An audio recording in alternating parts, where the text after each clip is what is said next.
Oh, goodness, Judy. You got me all up close, girl. So, what I want to talk about, real talk today, is about, I was been watching TV, looking at things on the internet, and I see that, number one, I'm glad that it is coming back. People were worried about season 1, but Pose on FX is coming back. If you haven't seen the show or if you heard about it, you don't know what it's about. Actually, right now it is my favorite show on TV. And actually, it is very important to the gay community, and just I think it's an important show to the world. Especially to the world of helping people understand anything that is different or, or something that they're not understanding. And Pose actually gives you a chance, to see inside my world, okay, as a gay man, but not just as a gay man, but as a gay black man, okay? Now, I'm 40, I'm in my mid-40s, and Pose actually is very touching to me because when I was 17, 18, 19, I came out around this era that the show started, around 1989, 87. I was 16, between 87 and 90, where the show is at right now, especially 1990, okay? So a lot of its themes, a lot of things that are being talked about, a lot of the music, I relate to. So I watched all of season 1. I was faithful every Sunday night. And then I've actually went back. I haven't missed the episode, but I went back and I watched the entire season 1 again on Netflix. And every time I watch it, I feel something here, okay?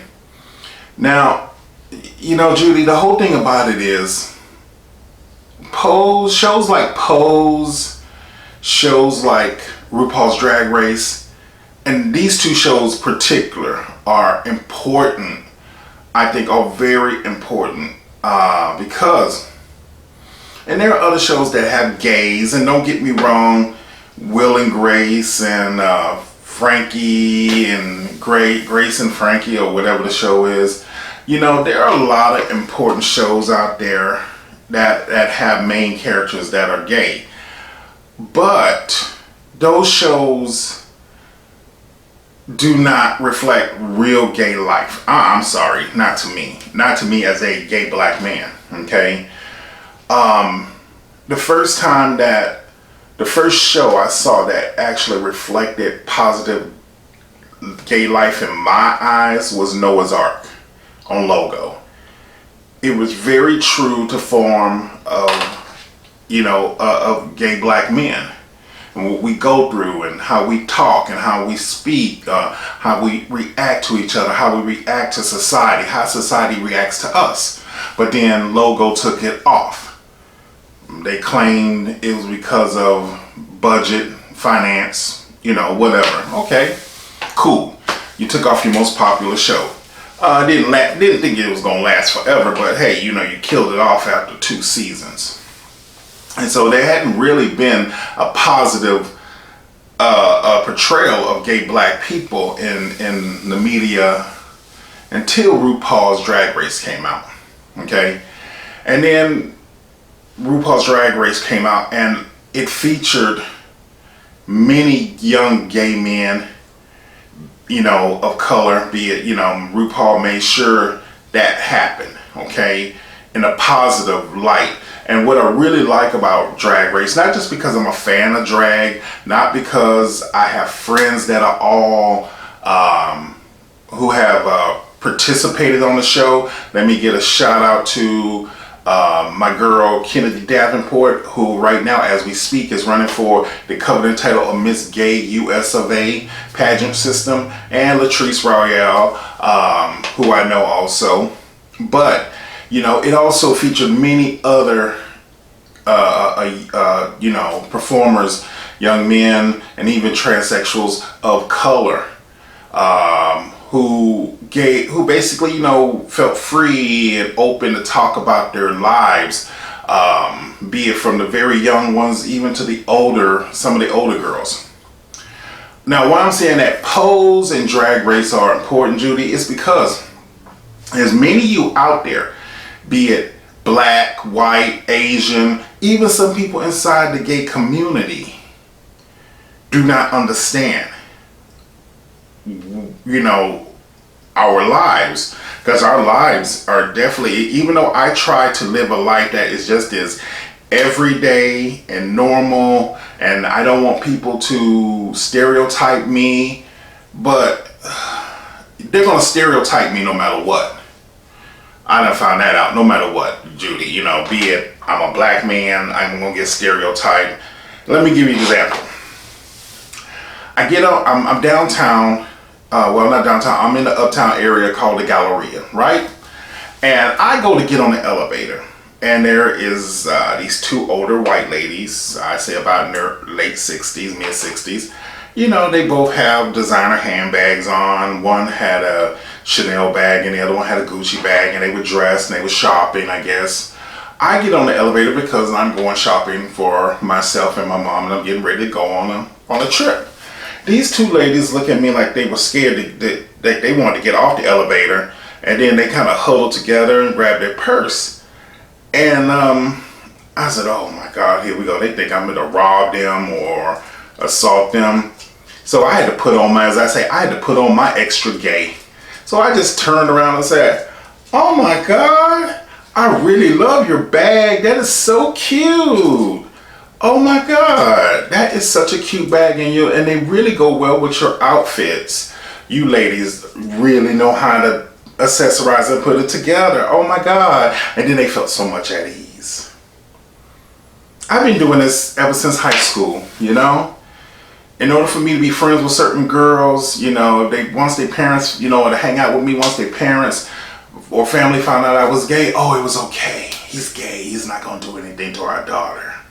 You know, the big black kid is not going to get my daughter pregnant. He's not going to, you know, turn around and pimp her out to the rest of his black friends. I didn't have many black friends, so it didn't matter.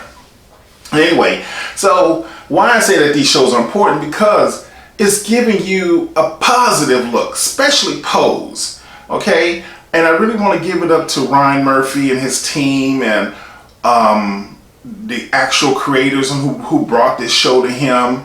It's not just about the counterculture of the of the ballroom culture, and you know, and there's a lot that we can get into, okay? But basically, for all of you who don't get it and who don't really understand, well, let me hip you to some things, okay? You see the terms, you see the letters LGBT, right? And it basically stands for lesbian, gay, you know, bi, trans. That's what it is. Transsexual, bisexual. Now, let me break it down to you. L is for lesbian. G is for gay. Lesbians and gay men, we are just as everyday and normal as everybody else, okay?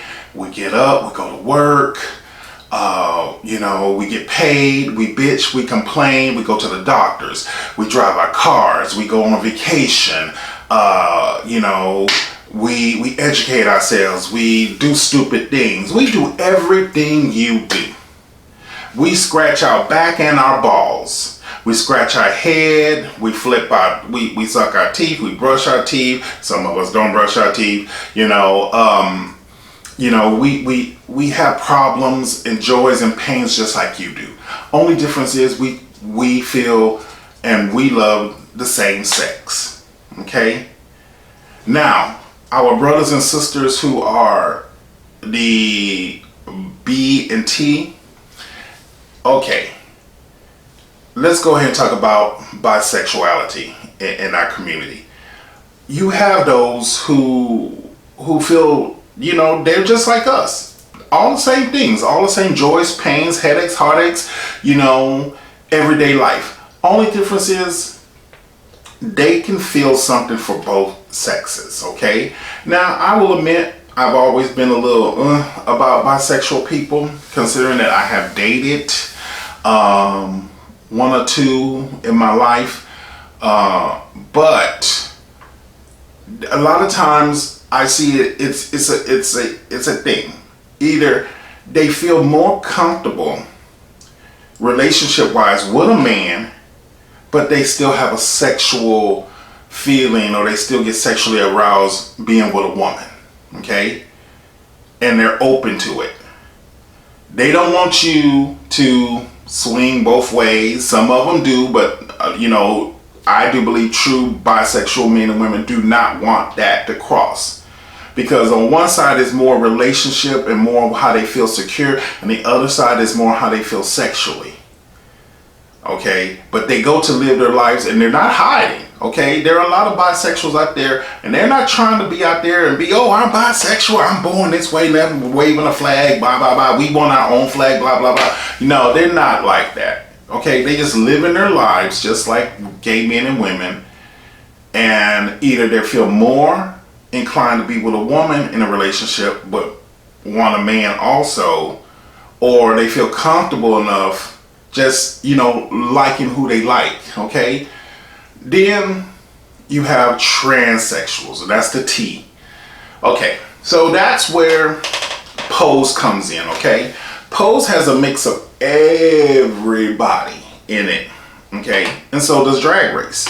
You have gay men, you have gay women, you have well, not on Drag Race, they haven't put gay women in to do, but that's something RuPaul needs to think about, because there are many women out there who do drag, and I think it would be interesting to see one or two drag kings thrown in the mix. Okay, but that's a whole different topic.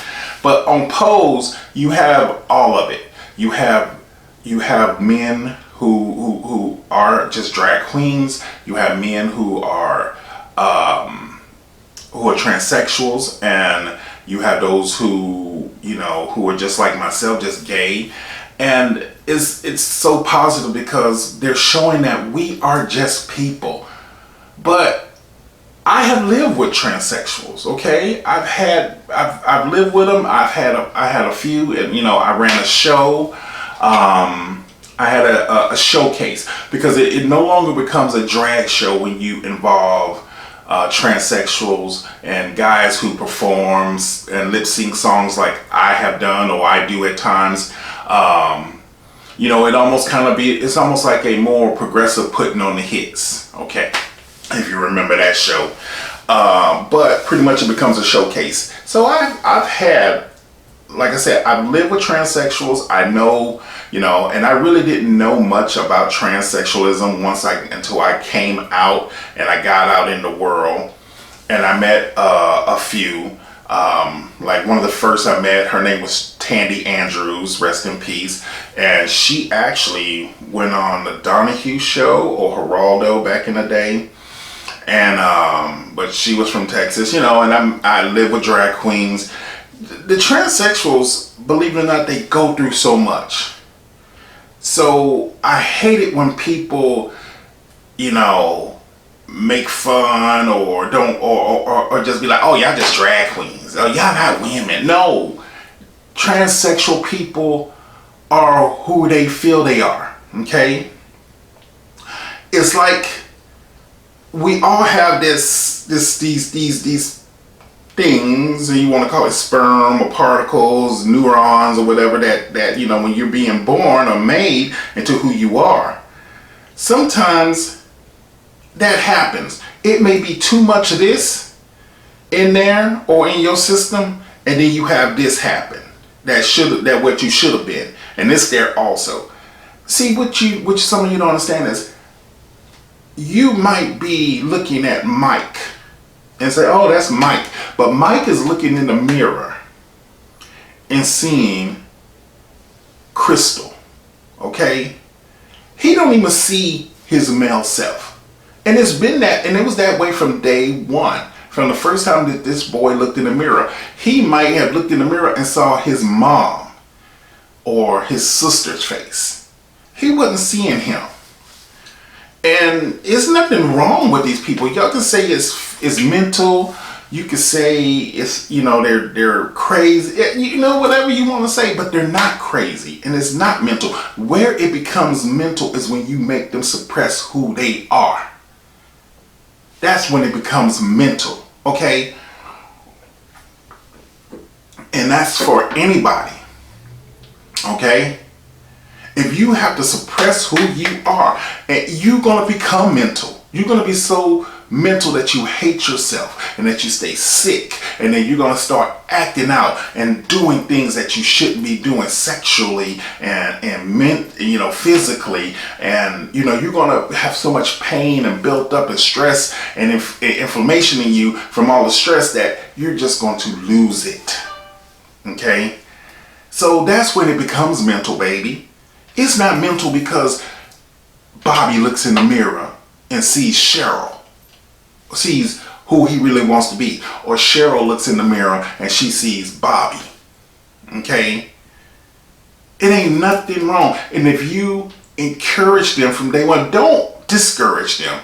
Don't be like, oh, you need to be wearing pants. You need to be playing football. That's bullshit. Okay? You wouldn't like it if all of a sudden, here you are living your best life. You got the job of your dreams. You got the car of your dreams, and somebody gonna come around the corner, be a family member, church member, man up the street, one on the street, go, you need to be living in the ghetto. You're black. You need to go over here to the hood. You need to be living in the ghetto. You don't need to be married to that white woman. You need to go get yourself a black woman. You don't need to be preaching at a church. You don't know nothing about you. All that, if somebody suppress you and down and ride you down, you're going to become mental. You're going to hate life. You're going to hate people. You're going to hate yourself. You just going to hate things. Transsexual people go through a lot, especially young black and Latino transsexuals. I have watched them. Now, Cardi B made a statement about back in the day stealing watches or money with the trannies she used to work with, so they could eat. Baby, that's the truth. People were down in Cardi because she had said that and talking about how righteous. No, baby, that's the truth.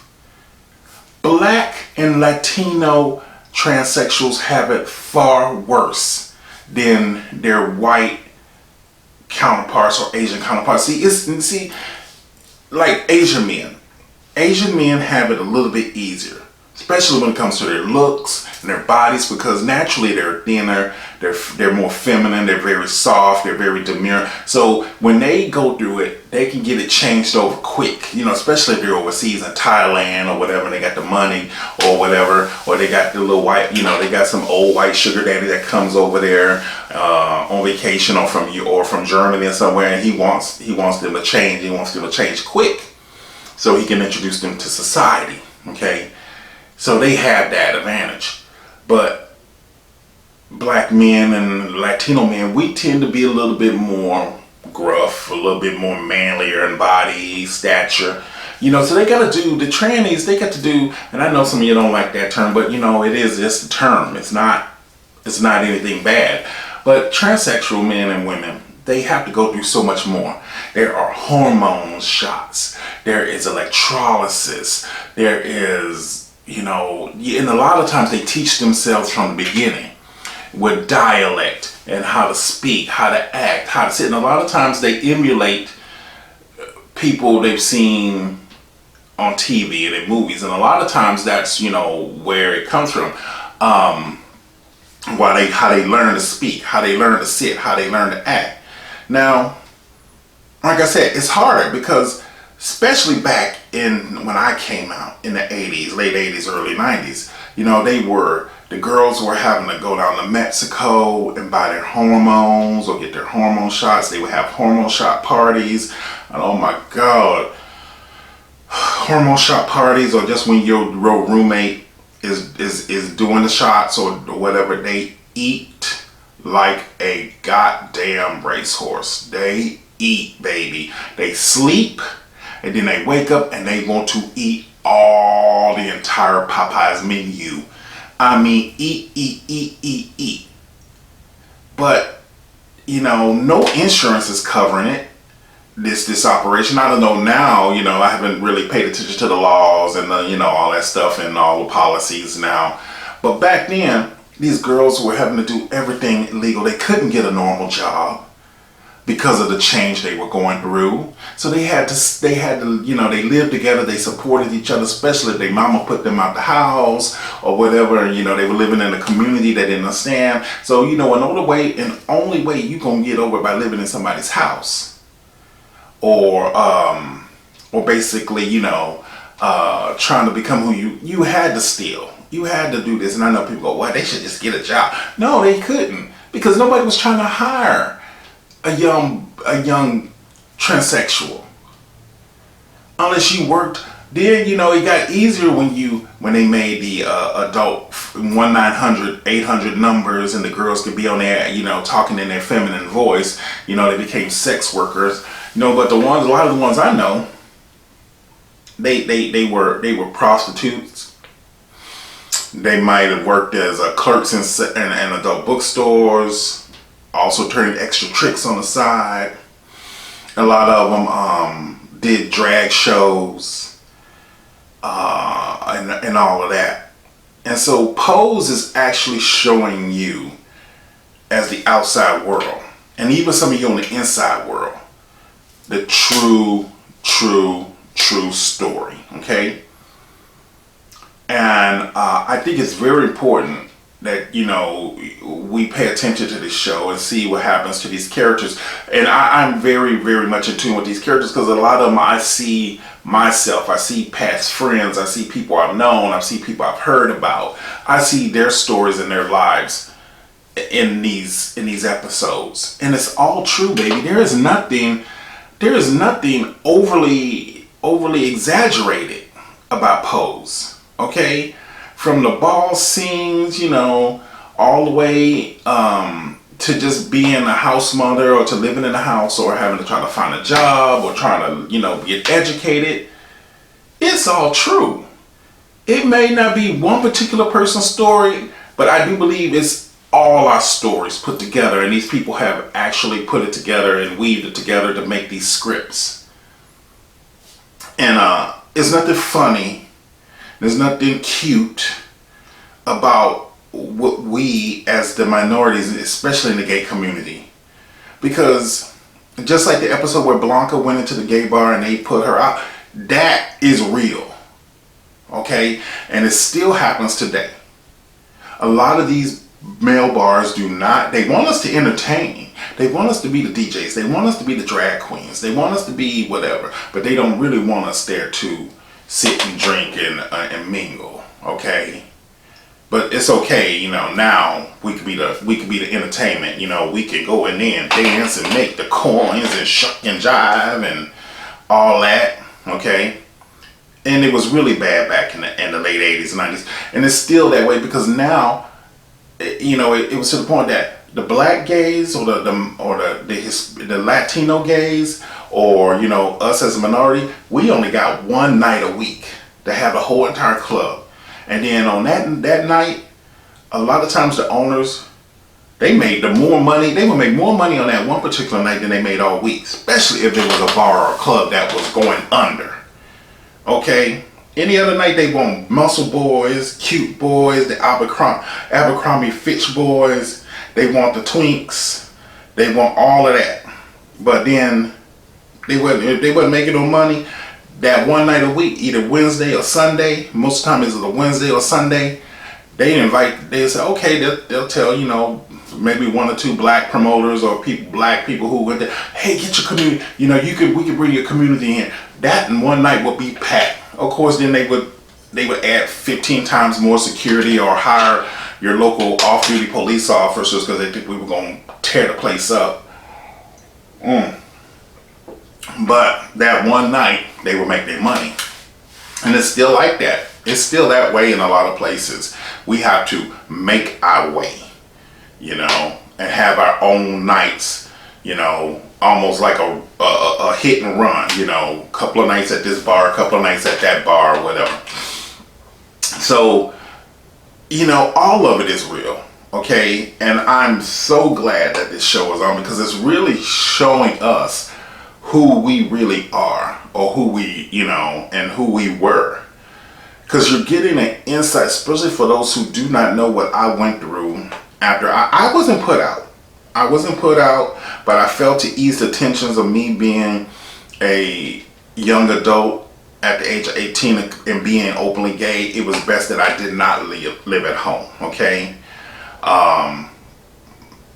Especially with my stepdad, because I'm sure he knew. I'm sure my mama said something. I'm sure he caught wind or sniff of it, or whatever you want to say. But I just felt like, and I did. And two, I did not want to put my mom through a lot of headache, speculations, or people started to talk, at her and my dad's church or anything like that. And then two, I just felt like, hey, this is my life, and as my mom put it, it's my life, so go out here and live it. And I was careful. I'm here, I'm in my mid-40s, so I must have done something right. But at that time, people were dying of AIDS. It was still an epidemic, and like I said, if it wasn't for the transsexuals and the drag queens and the old queens, as I call them, who pretty much taught me, I didn't have a house mother. I didn't have a house daddy. I had friends, especially most of my friends were older gay men. They taught me, be yourself, get your education, but just be you and enjoy your life, Get yourself a husband. We used to say husbands, but now it's really husbands. I owe a lot to them, because I could have been out there wild and then probably caught HIV or caught AIDS, because I actually had a friend who, his name was Raymond, and we called him Pookie. We grew up together ever since from elementary school, and he did die. He did catch HIV, and he was a fatality of that early 90s, AIDS epidemic thing. He actually could have been a designer, and he might have been, I think he might have been, he was transsexual, but he never did get a chance to really explore it full time or go deeper into it. He did get in some trouble, got into a ring of people here in Houston that were going into Neiman Marcus and all of the top designer stores, high fashion stores, and they were stealing gowns, stealing outfits, for these shows and everything. Because even though the ball culture was around then, we really didn't have it here in Texas. I didn't really learn about the ball culture until Paris is Burning came out, okay? So when Paris is Burning came out, that's when, I got a chance to see it. We all sat down, we got the video, we got the VHS, and we sat down, we had a big old party, and we just had we all learned a lot. But I had always heard about it because, like I said, the older queens who I knew and who I lived with, they were from New York and Chicago. So they actually put me on blast from day one about voguing and the balls, and and of course we all learned about voguing because of Madonna and her introducing the House of Ninja, Willie Ninja, and his house to the world on MTV. So, like I said, the world as it is now, we owe it to shows like RuPaul's Drag Race and Pose, because they put us out there and they're showing the world we are just as boring and non-eventful as the next motherfuckers on the street. Okay? But then in a way we are very entertaining. The world is benefiting from us. Okay? Fashion, the slang, the lingos. You got more people wanting to know about the tea now, and who will drop, mamas and daddies out here, talking about the tea. Okay, you got, and it's funny when I hear people, but it's just a part of normal life now. The music you're hearing, as far back as as disco, it's all gay culture. It's all, we're no longer we're no longer clowns on TV. We are now major characters, I hope I've enlightened you about my life and about, you know, my community. There's so much more to it, you know. We just started with LGBT. I don't know all them other ABCs, NBCs, CBSs behind those you know, the core letters, because I'm seeing that there's all of these other letters. I don't even understand all that, okay? And I've been I've been a car carrier member since 1986. And I have no idea what all that other stuff is. Don't get me talking about gender fluidity. Don't get me talking about these little boys like James Charles and Jeffree Star, because I got a whole lot to say about that mess. Okay, they giving my transsexual sisters and my lady boys out here bad names. There's so much to it, and I'm going to hip you all to it. We're going to have this conversation again, but for right now, if you haven't seen Pose, pull it up on Netflix.